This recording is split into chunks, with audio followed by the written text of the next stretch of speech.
Buenas. Buenas, estamos en un nuevo episodio de Date Conciencia. Yo soy Azul. Y yo soy Sergio. Hoy vamos a hablar de conservación. Vamos a hablar de qué es la conservación, cómo funciona, qué tipos de conservación tenemos. Y por ahí poner en claro algunas cuestiones que la gente por ahí no tiene tan claras. Yo, trabajo de esto y he visto muchas confusiones de la gente que por ahí no sabe bien qué es o para qué sirve o qué tipos de conservaciones hay, porque hay muchos tipos de conservación. Muchas formas de conservar. Muchas formas de conservar, muchas cosas que se pueden hacer dentro de la conservación. Así que hoy vamos a estar viendo un poquito de eso. Contanos, Azul, un poquito a nivel estatal, institucional, ¿qué es lo que hay? Bueno, a nivel estatal lo que se hace más que nada, o la mayor forma de conservar que hay es la creación de áreas naturales protegidas, que si bien también dentro de dentro de las áreas naturales protegidas hay también diferentes formas de conservar, es decir, hay proyectos dentro de esas áreas, tenés tipo el cuerpo de guardas adentro de cada, que también son un ente importante dentro de la conservación. Pero más que nada, a lo que es lo que es estructuralmente, tenemos las áreas naturales protegidas nacionales con sus respectivos guardas nacionales. Después tenemos las áreas naturales protegidas a nivel provincial, también con sus respectivos guardaparques provinciales. Y las áreas naturales protegidas municipales. ¿Esto qué quiere decir? Que nacionales, cada una tiene su legislación normativa y responden cada una a esa legislación. Es decir, las áreas naturales protegidas nacionales responden a la legislación nacional. Y además las áreas, este ente es autárquico. No me sale esa palabra. Autárquico. Claro, esto quiere decir que ellos se autogobiernan, digamos, no dependen de un ministerio ni nada por el estilo. Dependen directamente desde el gobierno nacional. Claro. Y después las áreas naturales protegidas provinciales dependen de la legislación provincial. Eso quiere decir que puede variar, depende de la provincia. Claro, hay provincias, por ejemplo, que las áreas protegidas dependen de, por ejemplo, si tienen un ministerio, una secretaría de ambiente, y tienen su cuerpo de guardaparques o guardaambientales o guardafaunas. Claro, como que va variando, van variando los términos, van variando ¿cómo es que se llama? Las categorías. Existen categorías de manejo dentro de lo que son en las áreas protegidas nacionales, provinciales y municipales. Existen lo que se llaman categorías de manejo, que es básicamente, en muy pocas palabras, qué es lo que se puede y no se puede hacer dentro de un área natural protegida. Claro, ese es el sentido de los cuerpos de agentes de conservación, se les dice. Claro. ¿Sí? Guardaparques, guardabosques, guardas ambientales, guardafaunas, son agentes de conservación, sería el título general. Tienen muchos nombres. Y vendría a ser una de las funciones principales, controlar qué se puede hacer y qué no. Claro, hacer cumplir el reglamento. Claro. Después tenemos las áreas naturales protegidas municipales, que las mencioné, que estas no siempre, las provinciales tampoco, no siempre hay guardas en cada una de las áreas protegidas. Claro. En donde sí siempre hay son las nacionales. Y además tienen un sistema muchísimo más organizado. Nacional, sí. Sí. Y es más, ¿cómo era la palabra que había utilizado? Más estricto, porque uno, por ejemplo, para ser guarda nacional tiene muchos requisitos que tiene que cumplir para poder serlo. En cambio, no es tan así para ser guarda provincial o guarda municipal. No conozco ningún guarda municipal, pero claro, ahí deben haber. Sí, después las provincias cada una tiene sus requerimientos. Claro, algunas sí. Tienen más que otros. Lo que tiene que el cuerpo nacional es mucho más antiguo, tiene muchos más años. Los provinciales, la mayoría son bastante nuevos. Claro. no están tan legislados, no hay Además, no hay tanta regulación tampoco. Claro, y tampoco hay tantas carreras o cursos que te formen para ser guarda provincial. Sí, no está tan, o sea, es como que no está tan institucionalizado como si lo está en Nación. Claro. El tema de lo que es la organización y la parte administrativa de las áreas naturales provinciales y municipales. Claro. Entonces, bueno, aparte de estos tipos, también tenemos las privadas. Las privadas y las también universitarias. Hay áreas naturales protegidas que son privadas y áreas que, si bien tipo estas privadas pueden ser tanto gestionadas por parte de ese privado o gestionadas, incluso hay a veces de áreas naturales protegidas, o sea, serían territorios que están protegidos, que el privado le cede, por ejemplo, lo que es la administración a lo que sería el sector estatal. Claro. O al revés, también puede pasar. O al revés, claro. Esas son técnicas de comanejo. Claro. Es decir, donde los dos intervienen para ver, qué hacemos, quién pone el guarda, quién pone, no sé, uno pone el guarda, el otro pone la plata, el otro pone, la sector administrativo porque en las áreas naturales protegidas no solo los únicos los que trabajan adentro de las áreas naturales protegidas no solo son los guardas, también hay gente administrativa detrás, o sea, hay una organización muy compleja detrás de o sea, para la conservación. Incluso hay personal científico que formula proyectos, que hace estudios dentro de las áreas para conocer, porque no siempre se conoce absolutamente todo. Casi nunca se conoce todo. No, claro, o sea, no hay mucho conocimiento a veces. Sí, obviamente, sí se tiene conocimiento del por qué se conserva, porque también es como que no vamos a agarrar un terreno. No conservamos cualquier lugar porque sí. Todas las áreas protegidas tienen un porqué. Claro. Un fundamento. Se necesita sí o sí un fundamento para crear un área protegida, que puede ser por su valor paisajístico, por su gran biodiversidad, por la cantidad de especies que tenemos, o porque, por ejemplo, ahí vive un animal endémico, único, o que está en peligro de extinción, o que es una zona importante a nivel mundial, por ejemplo, de aves migratorias que vengan del otro lado del continente y paren a descansar nada más. Claro. Capaz que ni siquiera nidan, pero paran a descansar. Ayuda a la conservación de esa especie. Claro. O también lo que se utiliza también para la conservación es el concepto que se llama especies paraguas, que es cuando vos conservás una especie que esté muy arriba en la cadena trófica, es decir, que sea más que nada, carnívoro, y que o que tenga áreas geográficas, justamente los carnívoros tienen extensiones de hábitat geográficas muy grandes, entonces vos conservando esa especie, geográficamente esa especie, conservás muchas otras. Entonces eso es lo que se llama especie paraguas. Claro, por ejemplo, acá lo que tenemos, por ejemplo, es el puma. El puma tiene una superficie de territorio, son animales muy territoriales, tiene una superficie de territorio de alrededor de 50 kilómetros cuadrados. Por un individuo. Por individuo. Sí. Por individuo. Entonces, si vos protegés a un puma, estás protegiendo básicamente 50 kilómetros cuadrados, o sea, todas las especies que estén por debajo en la calle. Claro, ni imaginar si querés proteger la población. Claro. Es muy grande el territorio. Y después también hay áreas naturales protegidas de universidades. Un ejemplo creo que es en Tucumán. La Universidad de Tucumán tiene una reserva que se llama Orcomolle. Es una reserva espectacular, yo estuve ahí en 2015. Y tiene una cantidad de diversidad enorme. Tiene justo atrás de donde está la residencia, tiene un alojamiento, no sé si es residencia, un alojamiento que tienen ellos. Atrás tienen incluso un cauce de un río cuando hay deshielo.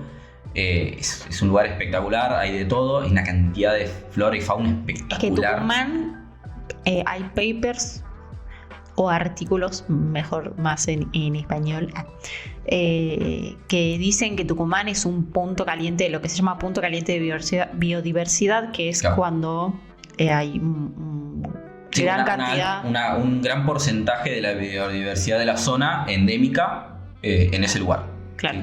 También se le puede encontrar como hotspot. hotspot, punto caliente, sí. Después, la conservación, aparte de ser áreas protegidas, digamos, los esfuerzos de conservación, una de las cosas más importantes que se hace a nivel mundial, que yo creo que es uno de los pilares principales, es el tema de la educación.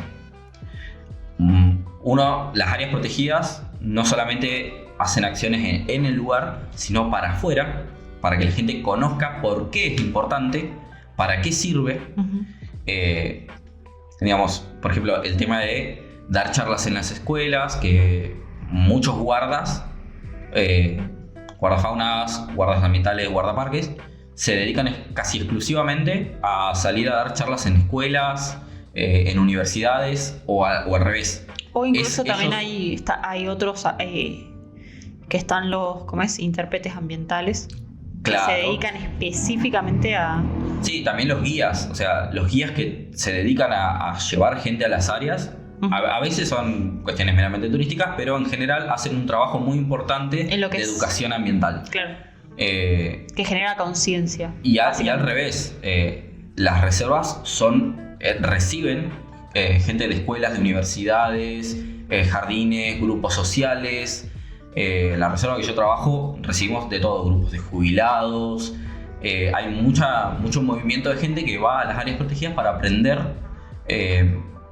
Por cuestiones turísticas a veces y para aprender más de la naturaleza que los rodea. Hay mucha gente que no conoce lo que tiene alrededor y tiene cosas increíbles y se ve o sea, esa gente se ve maravillada con lo que puede encontrar. Se sorprende lo que tiene al lado, básicamente. Claro, gente que incluso vive en la zona y no sabe, y cuando va a estos lugares empieza a conocer más y a abrir un poco la cabeza a todo lo que tiene alrededor.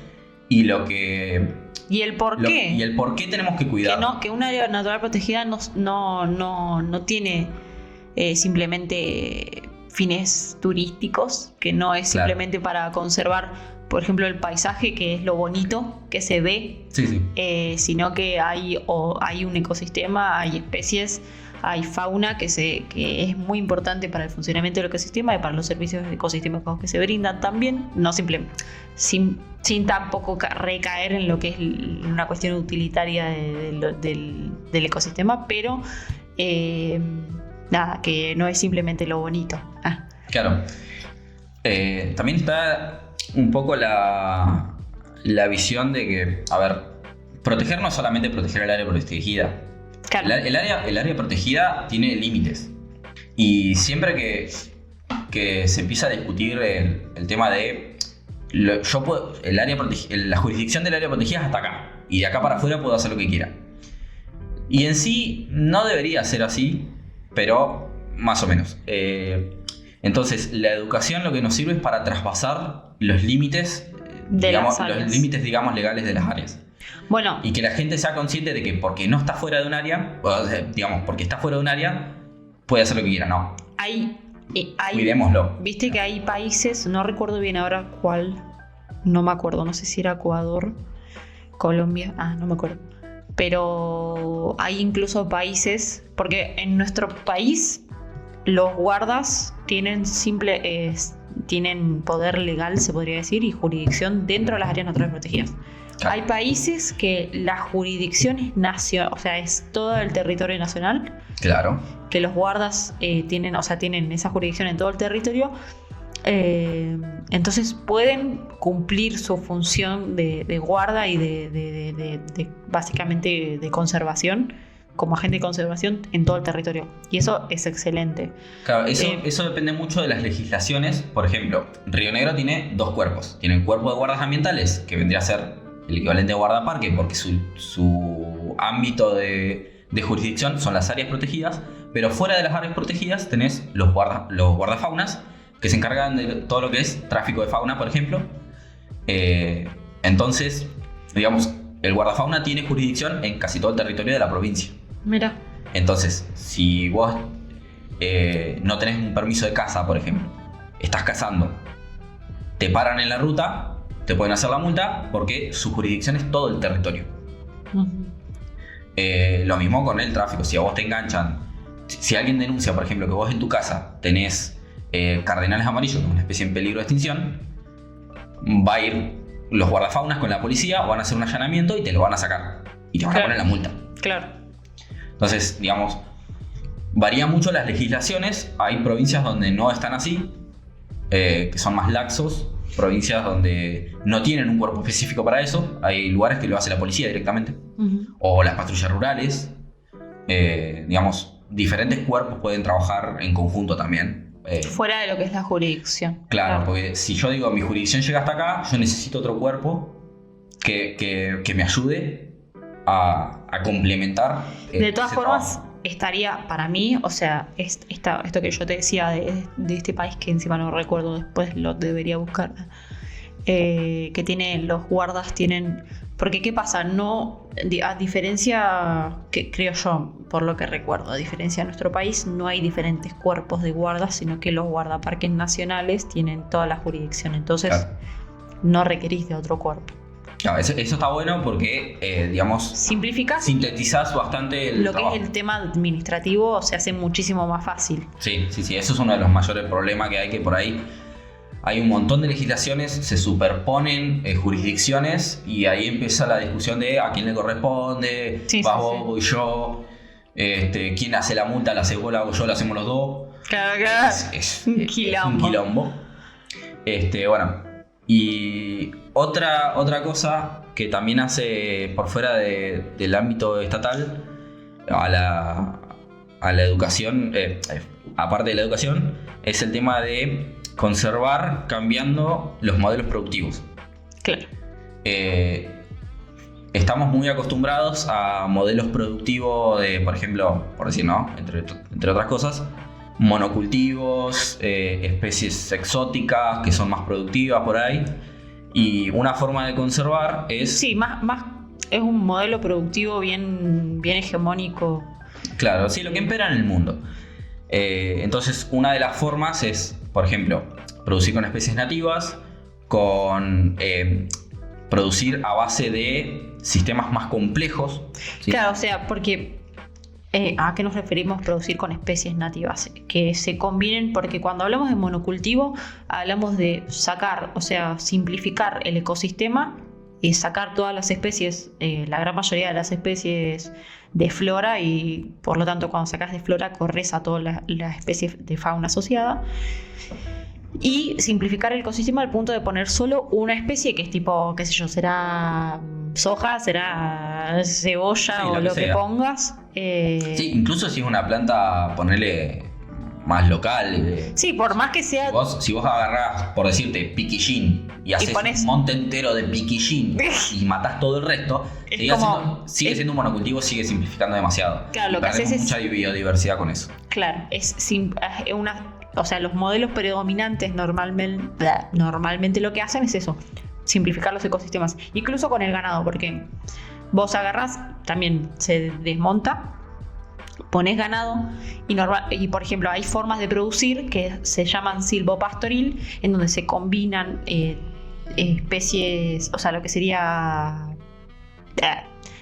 sí, arbóreas, claro, para la producción de madera, arbustos o también o incluso sí, incluís vacas, incluís animales que incluso pueden llegar a ser especies de flora nativa, y también podés combinar con cultivo. Sí, son sistemas complejos que tienen mayor cantidad de biodiversidad de la que los sistemas tradicionales, digamos, y que generan un poquito menos de impacto en el ecosistema. Claro, y mantienen los servicios ecosistémicos.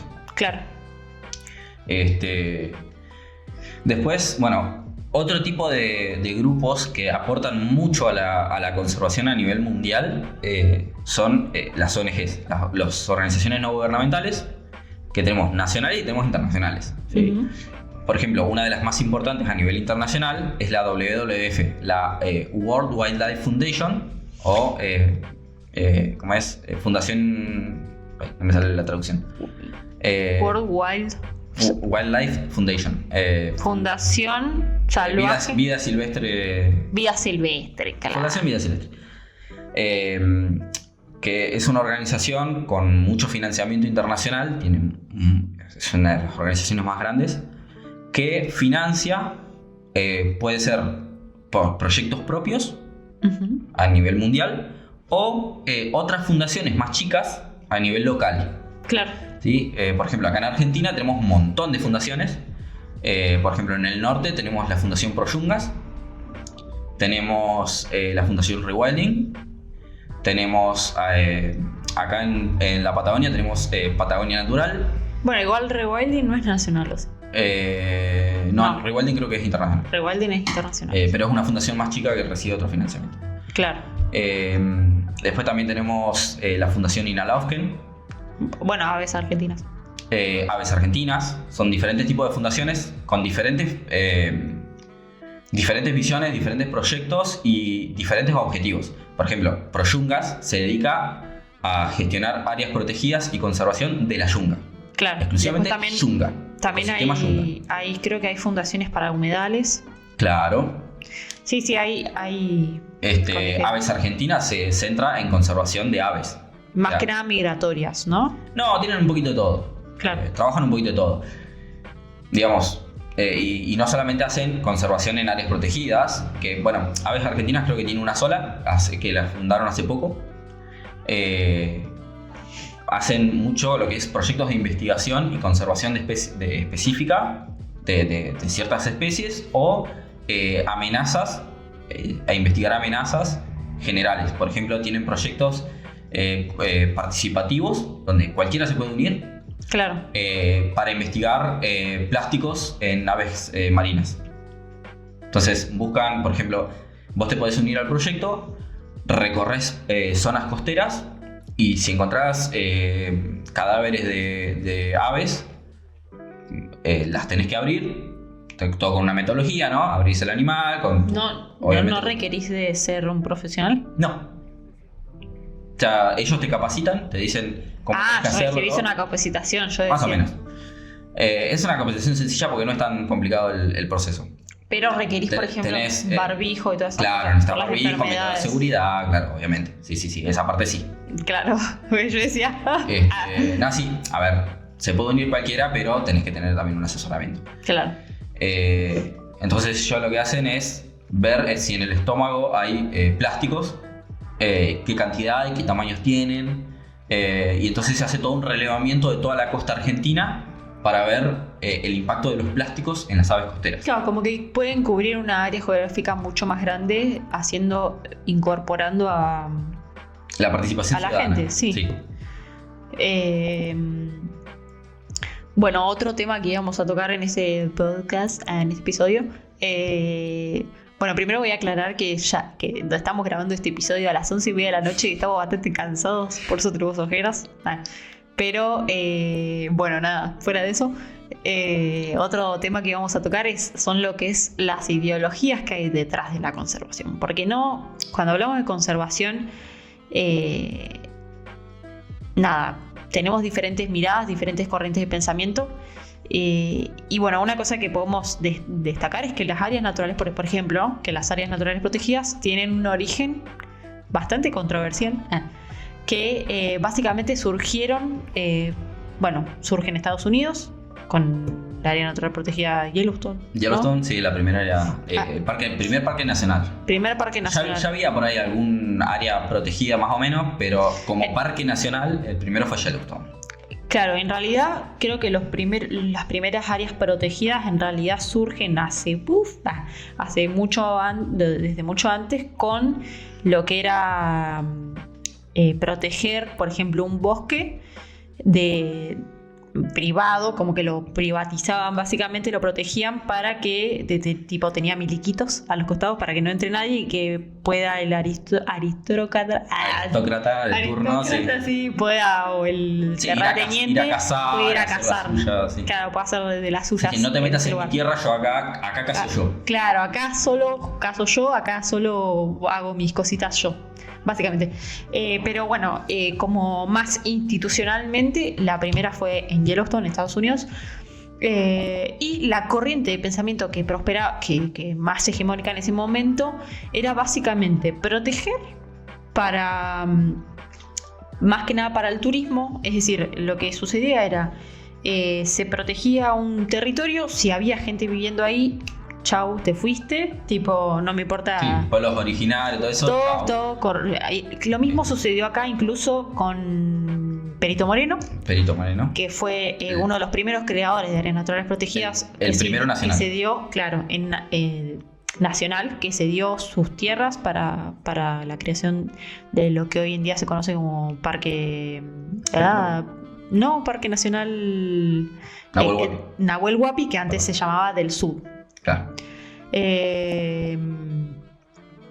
Bueno, en esa zona cordillerana de acá de Argentina había pueblos originarios que fueron básicamente llevados al Museo La Plata para ser expuestos como zoológico, claro.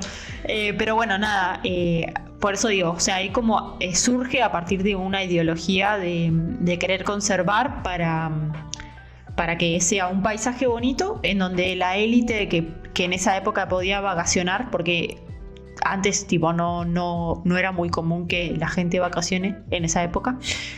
¿Qué año fue? ¿No? ¿Vos te acordás? ¿Nahuel Huapi? No, Yellowstone. 1800. No me acuerdo exactamente. Fue en el 1800, pero no me acuerdo qué año. Fines de siglo. Después, Nahuel Huapi fue en el 1930 y monedita. 31, creo. ¿Sí? Sí, por ahí. Bueno, cuestión que en esa época no era muy común que la gente vacacionara, y los que vacacionaban eran los que más plata tenían. Entonces era correr a la gente que vivía en lugares bonitos, conservar esos lugares bonitos para que la gente con plata vaya a visitarlos y deje una remuneración económica, básicamente el turismo, o sea, medio del origen del turismo. Turística, sí. Después con el tiempo fue cambiando un poquitito. Claro, pero lo que quiero decir... En ese momento no se trabajaba como conservación. La ciencia, la biología de la conservación no estaba como desarrollada. Claro. No era una conservación para cuidar el ecosistema o cuidar básicamente el ambiente, sino era más que nada una cuestión paisajística y estética, claro, del paisaje. Bueno, cuestión que siguen habiendo ciertos elementos de esa corriente de pensamiento que siguen estando en la actualidad, que es básicamente conservar para el turismo. Claro. Si bien la gran mayoría de las áreas naturales protegidas tienen su objetivo de conservación y sirven, no, obviamente nunca jamás en la vida diría que una área natural protegida no sirve, pero existen ciertos impulsos por parte de tanto estatales como de otros sectores de querer sacarle una remuneración económica y donde sigue prosperando esa maximización de beneficios, básicamente. Claro. Ahí por ahí se confunden a veces los objetivos, digamos. Claro. En el sentido de ¿por qué? Se desvían los objetivos de conservación. ¿Por qué se genera un rédito económico? ¿Porque es una industria del turismo o porque realmente conservar es caro? Sí, sin embargo, no está mal, no estamos diciendo que está mal, por ejemplo, que se cobre en un área natural protegida. No, es lo más lógico en realidad, porque es un costo muy grande. O sea, vos necesitas... Para la fundación y para los estados es carísimo. Claro. Vos necesitas una remuneración económica para pagarle a toda la gente que trabaja ahí, necesitas una remuneración económica para hacer todos los proyectos que necesitas para conservar, Claro, el problema viene cuando vos querés la remuneración solamente para el rédito económico. Claro. Y que ya trasvasás, tipo, o sea, como que contradecís un poco los objetivos de conservación. Y por ejemplo, lo que yo decía de agarrás y pones una cervecería en el medio de la montaña random. Claro, eso ya es una cuestión turística. Claro, es que vos decís tipo, ¿qué? O sea, estás como llevando a la conservación a un lugar no tan copado. Pero bueno, entonces, hablando de conservación y de cosas no tan buenas de que hay a veces en la conservación, o corrientes detrás de la conservación que no están tan buenas, decime alguna forma de conservación que vos consideres que no estés tan de acuerdo. Bueno, yo por ejemplo, una de las cosas que no digo que esté necesariamente mal, no digo que no se pueda hacer bien, pero son bastante cuestionables el tema de, por ejemplo, los animales en cautiverio.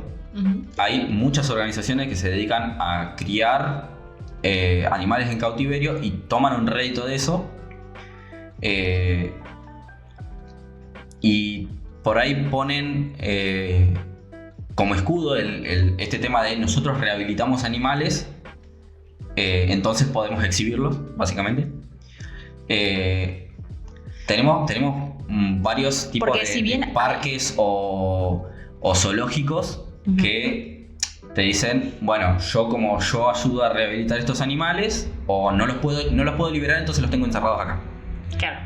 Hay veces donde se puede hacer. Por ejemplo, yo he estado en lugares que se dedican a cuidar animales que son víctimas de tráfico, por ejemplo, de fauna.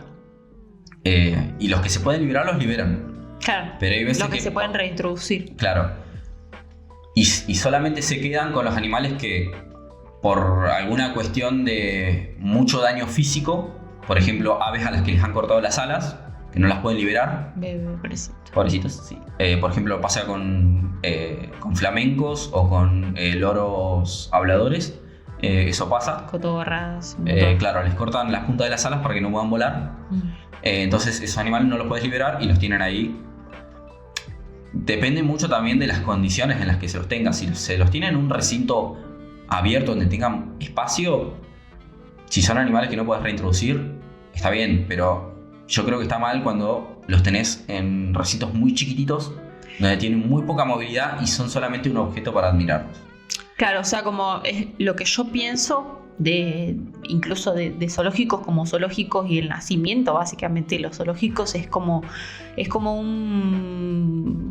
sigue siendo parte de la codicia del humano, de querer ver o exhibir o tener de muestra un animal como si fuese un objeto y nada, eso Sí, los animales no son objetos. Soberbia humana de querer ver y tener el control sobre una especie y poder verla a un par de metros, una cebra, una jirafa, un elefante y nada. Sí, una orca.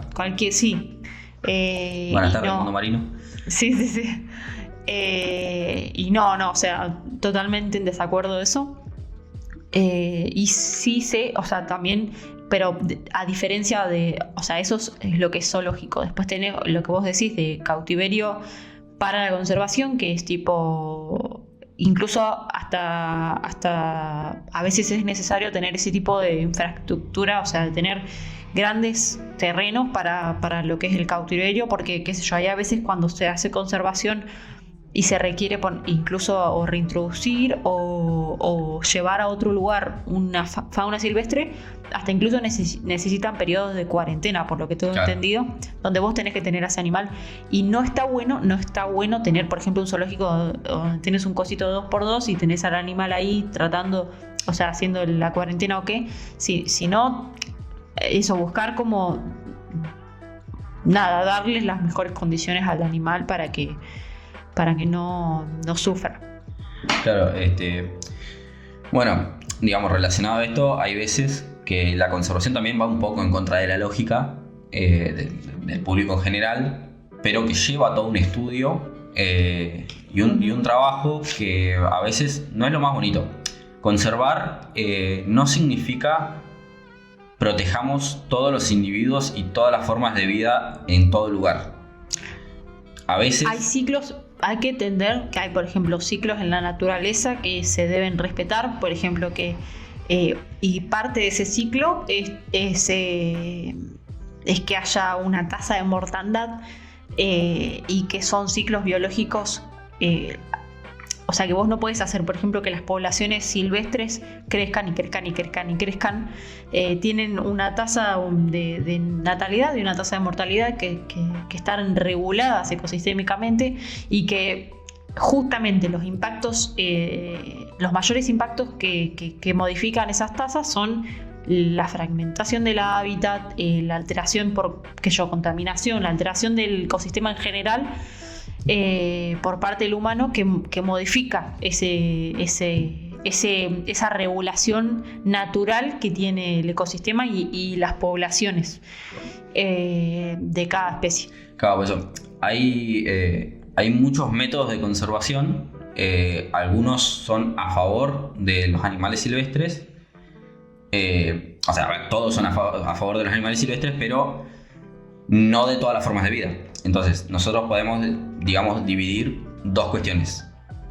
Nosotros, en general, se protege los individuos cuando la especie está en peligro de extinción. Claro. Por ejemplo, si quedan muy poquitos, cada vida cuenta. Si la especie no está en peligro de extinción, generalmente se protegen los ecosistemas y se respeta la mortandad natural. O la población. Claro. Y se respetan las mortandades naturales, los ciclos naturales. Si estamos hablando, por ejemplo, cardenal amarillo. Cardenal amarillo, se estima que hay aproximadamente 2.000 cardenales en toda la Argentina. Entonces ahí cada individuo cuenta. Claro. Tenemos que proteger cada individuo. Pero, por ejemplo, especies como el guanaco. El guanaco está más amenazado. Se cuenta un poquito más. Pero no es que vas a parar al puma para que no se coma el guanaco. No, claro. O sea, es como... Pero, por ejemplo, por decirte, lobos marinos tenemos cientos de miles. Entonces, no importa si muere un lobo marino, tiene un ciclo natural.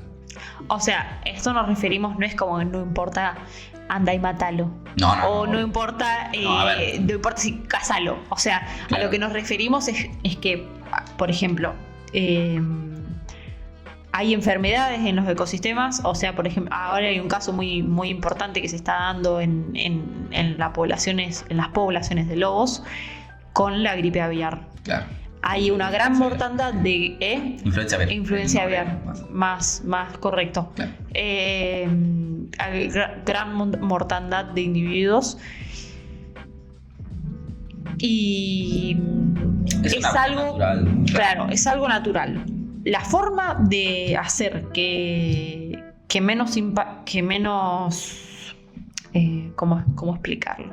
Que menos efecto tenga en tanto a las personas, en el resto de las poblaciones. Eso, sino que la forma más que nada de conservar en ese tipo de ocasiones es no hacer nada. No hacer nada, y además tipo no alterar, porque yo lo que digo es que, por ejemplo, hay veces que hay por causa del humano de alteraciones ecosistémicas. Lo que generas es que un determinado virus que afecta a una especie salte a otra especie, por ejemplo. Claro. O un virus, como que salte a otra especie, o mute de determinada forma que afecte más a la especie. Entonces, lo que hay que hacer en ese caso es nada, como evitar las alteraciones tan bruscas en el ecosistema que pueda llegar a generar eso, pero no erradicar, por ejemplo, el virus, porque es necesario para los virus, por ejemplo, tienen el rol ecosistémico para lo que es el control de poblaciones. Las poblaciones deben estar controladas porque si no se vuelven, o sea, cuando prolifera una población, estamos hablando igual. Pasa que ya nos metemos en cuestiones técnicas, pero sí. No es como, por ejemplo, los insectos tienen un periodo de crecimiento poblacional que sí necesitan ser muchos, porque hay mucha mortandad. En cambio, un lobo marino no tiene tanta mortandad, entonces requiere... la mortandad que tiene, más que nada, está dada por virus, por depredadores, todas esas cosas. Entonces... mantener ese ciclo ecosistémico, claro, es lo importante. Claro, y después, bueno, tenemos dentro de las cuestiones de conservación, que por ahí es algo de lo que más polémica da, es el tema de la caza control. ¿Qué pasa? Es una El humano metodología. tiene la costumbre de llevarse consigo Pero- a donde quiera que vaya un montón de animales que le sirven para algo. ¿Sí? Pueden ser animales más domésticos, como una oveja, o pueden ser animales que los trajeron solamente para cazarlos, como en el caso del jabalí. No, o porque les pintó ponerle ¿cómo se llama? El castor en todo lo que es de Ushuaia, Tierra del Fuego. Lo llevaron porque dijeron en Canadá y es reparecido, vamos a llevar el castor. Sí, creo que lo llevaron por una cuestión también de cacería, por las pieles, por la piel de castor. Claro. Y creo que le sacan un aceite también. Pero sí, o sea, a ver, son animales que los trajeron por cuestiones de... Sí, boludeces. Sí, a ver, en esa época era tipo, no va a pasar nada. Claro, es una especie después más. terminaron proliferando un montón. ¿Qué pasa? Estas especies terminan siendo un problema porque son destructores de ecosistemas. Pero, ¿por qué no? O sea, literalmente el castor se le considera un ingeniero ecosistémico porque hace represas y cambia cursos de ríos y hace desastre. Claro, básicamente es el extremo máximo de lo que podés romper. Te tira un bosque entero si quiere, boludo. Sí. ¿Qué es lo que pasa con estas especies exóticas, que se dice exóticas cuando son traídas de otros lugares? No tienen, o sea, primero que tienen diferentes adaptaciones al ecosistema, entonces no tienen sus depredadores naturales que están en su ecosistema natural, por lo tanto, las condiciones ecosistémicas son diferentes, entonces suelen tener, no siempre, a veces no, pero cuando se vuelven invasoras suelen tener mejores condiciones o mejores, no tienen están mejor competencia, adaptadas, claro. Entonces, o no mejor adaptadas, sino eso, no tienen competencia, por lo que proliferan demasiado y se vuelven invasoras, que Claro. se llama. Sí. Una de esas es el jabalí. El jabalí, claro. Entonces, por ejemplo, lo que se hace o lo que se puede hacer, una de las técnicas de conservación es la caza control. Hay que matarlos para justamente que no se sigan expandiendo y no sigan destruyendo los ecosistemas. Que a ver, cuando hablamos de destruir eso es ecosistemas, no solo estamos hablando tipo de que se pierdan los servicios ecosistémicos, no sé qué. Desplazan especies nativas enteras. Sí, algunas las extinguen, modifican los cursos de los ríos, destruyen bosques, matan incluso animales domésticos. El jabalí es súper destructivo. Rompe tierra, rompe vegetación, mata animales silvestres, ataca animales domésticos, hace de todo. Sí. Y aparte, al cruzarse con animales de granja, porque el jabalí europeo es bastante más chiquito que el jabalí que tenemos acá en Argentina, porque el jabalí argentino se cruzó con los cerdos de granja, que suelen ser bastante más grandes, y se convirtió en un jabalí de 300 kilos que un auto se lo choca y destruye el auto. Claro. No. O sea, son un problema enorme. Por ejemplo, una competencia que tiene, que encima está en peligro de extinción, una competencia que tiene es el huemul, que está es de la zona de la cordillera, que es una especie en peligro de extinción que ahora, o sea, se está por extinguir y compite con esta especie que es invasora, que prolifera y tiene la población cada vez más grande. Sí. Y vos decís, bueno, ¿cómo hacemos? ¿Cómo hacemos para disminuir ese impacto? Claro. La caza, una de las opciones y una de las más efectivas es la caza control. Claro. Por ahí esto genera mucha polémica con las asociaciones protectoras de animales que, en general, priorizan La vida. la vida del animal y el bienestar y los derechos del animal. Pero bueno, ahí es donde las concepciones Y además de humanizar todo. Además hay que tener prioridades. Claro, hay que tener prioridades. Siempre lo nativo suele ser prioridad de conservación. Siempre, en realidad no suele, es prioridad de conservación. Claro. Y el tema es justamente humanizar todas las especies conlleva estos problemas, digamos estos dilemas éticos de protegemos la vida de este animal por su valor intrínseco a costa de a veces la incluso integridad de este ecosistema. la integridad de otra población, de otro Que ya era individuo que ya estaba ahí, claro, que eran, es como los pueblos originarios y los europeos, boludo. Más o menos, sí, viene a ser más o menos eso. O sea, a ver, le estamos dando el mismo valor a todas las poblaciones cuando hay una que es destructora del lugar otra. donde vive y otra que ya estaba ahí desde antes y ya tenía un rol previo. Claro. Y estaba en equilibrio con su sistema. Exactamente. Son cuestiones polémicas que en muchos lugares se cuestionan, pero la mayoría de las veces hay una justificación. se tolera con especies, digamos, más problemáticas y menos carismáticas. Sí, este es otro concepto también que se usa mucho en la conservación, el término de especies carismáticas, que básicamente son especies que nos caen bien, que son bonitas, entonces podemos aprovechar eso como vos decías, como especie paraguas para conservar otro montón. Claro. Porque hay otras especies que por ahí no son tan carismáticas, entonces no las cuidamos. Un anfibio, un insecto.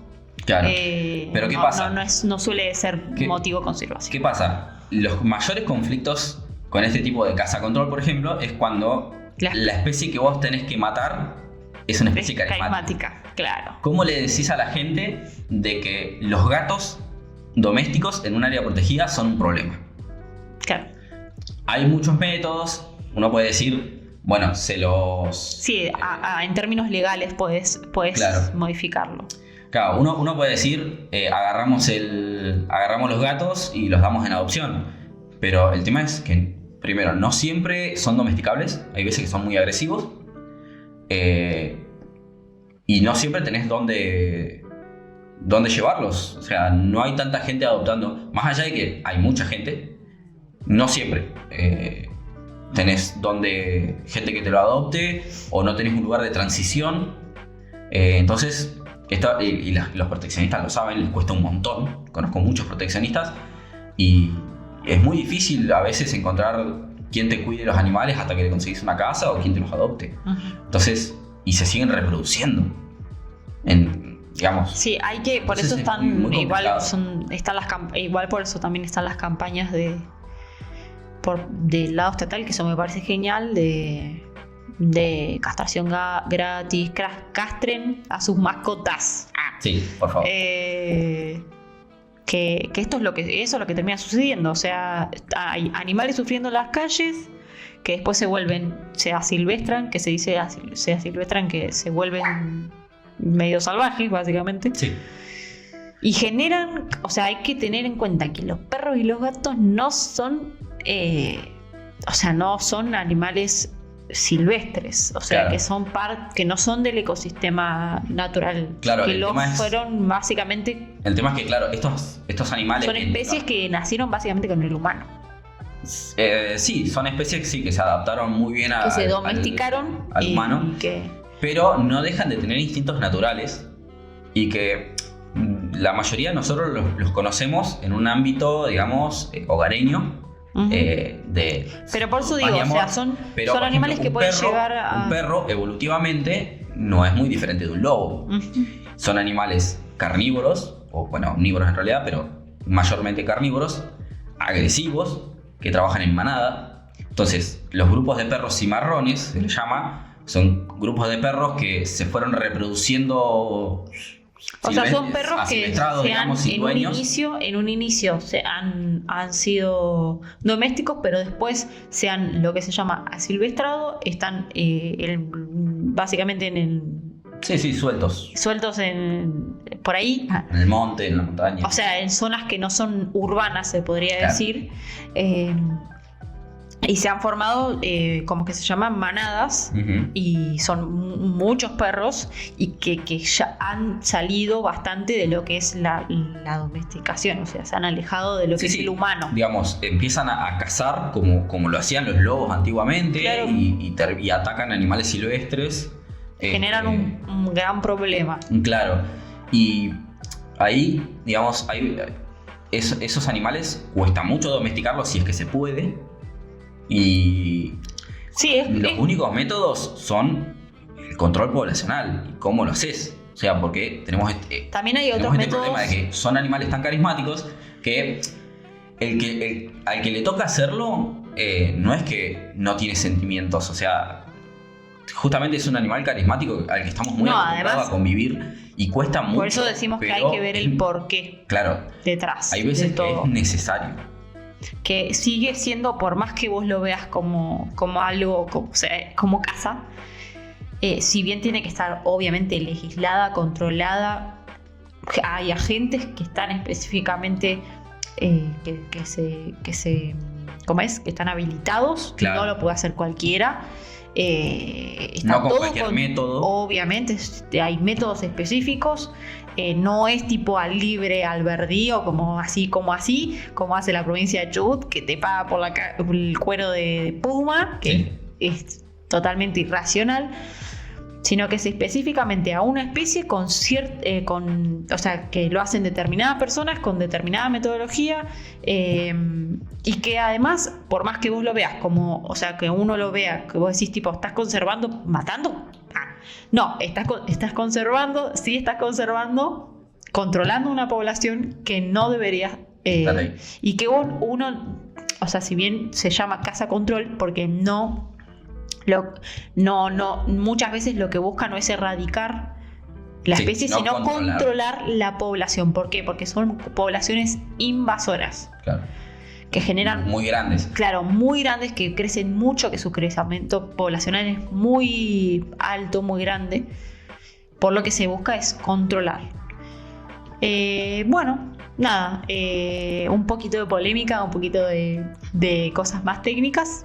Sí, digamos, la idea es un poco repensar, conocer un poco, ¿no? lo que venimos hablando, conocer un poco de qué es la conservación, que hay muchos tipos de conservación. Tengamos en cuenta que no siempre son lo que a priori es lógico. Uh-huh. Claro, o sea, a veces matar es parte de la conservación, sí. No queda otra.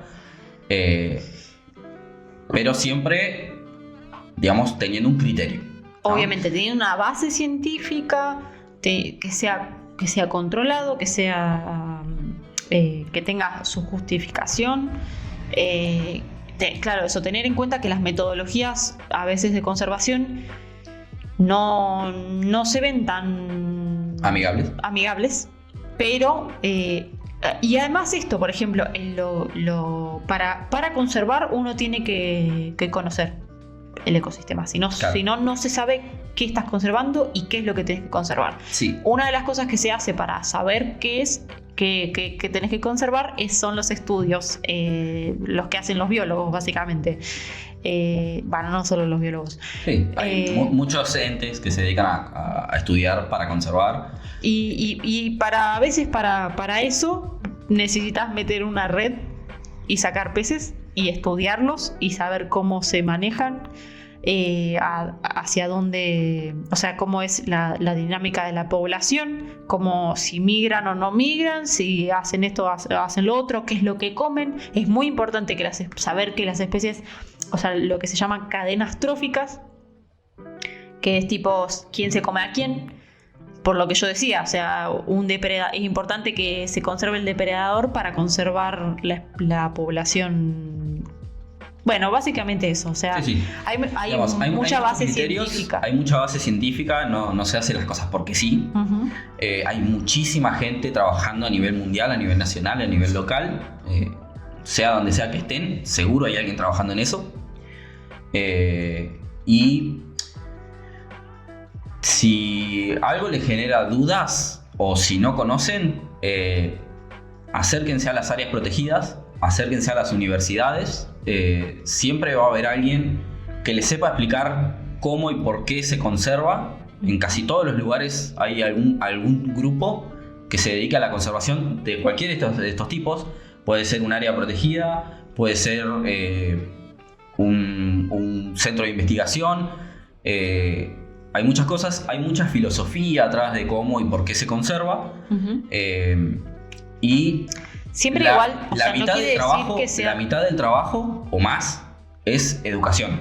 Entonces, digamos, nadie que se dedica a la conservación se va a negar a contestar preguntas de por qué y para qué se conserva. Ujú. O así debería ser. O así debería ser. Puede que encuentren, pero les deberían responder. Sí. Así que bueno. Hay muchas otras cosas de las que hablar. Si tienen algún tema o alguna pregunta, alguna duda, pueden hacerlo. Con esto tampoco nos estamos, o como estudiantes de ciencia del ambiente, o vos como guarda, creyendo dueño de la verdad, pero hay también muchas corrientes de pensamiento, lo que decíamos, muchas corrientes de pensamiento detrás de la conservación. Pero nada, eso, informarse antes de formar una idea, tener conocimiento de lo que se critica, y a crítica me refiero tanto positiva como negativamente, y con esto en la vida en general, aprender a ser críticos, con fundamentos, básicamente. Bueno, déjenos Así un que, comentario si les gusta, si no les gusta, si tienen algún tema que quieran que trabajemos, que charlemos. Y bueno, déjenos un like, síganos. gracias por escucharnos. Gracias por escucharnos. Y bueno, nos veremos la próxima. Adiós. Adiós.